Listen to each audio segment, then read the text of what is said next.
So when you're tapping, basically you are tapping your meridians and your energy is increasing. When your energy is increasing, there is a balance you are actually striking. There's a balance you are creating between that emotional charge and your presence.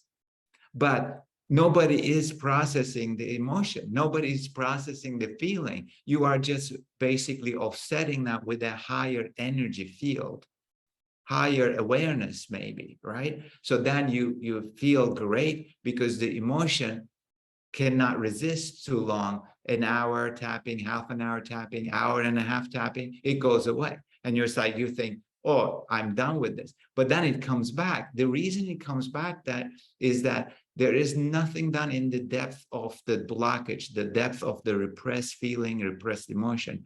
You went there, you are aware of it, you understood it. But what happened is that the emotion did not get processed enough. The feeling did not get processed.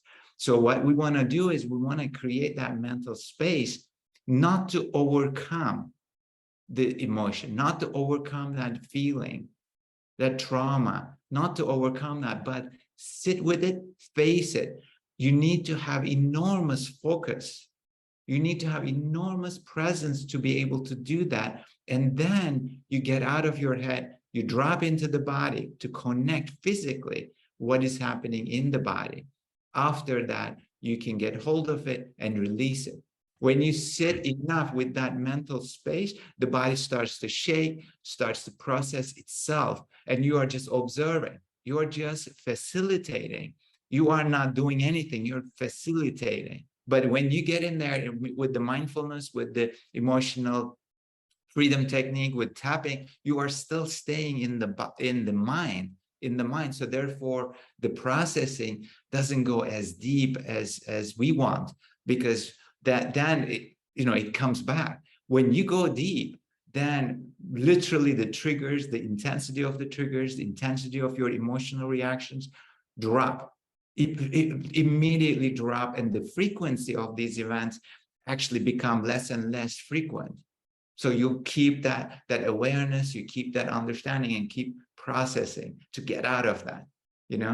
That mental space is the key to healing. The self-observation creates that mental space so that actually you can sit with your emotional wounds a little longer without doing anything, so that the body does what it does to digest, to process, and release it. And you can facilitate that towards the end through that 3x3 breath, right? So you kind of get hold of it, inhale into it, and then connect with it, and then release it. You can do that. You can do that with that mental space.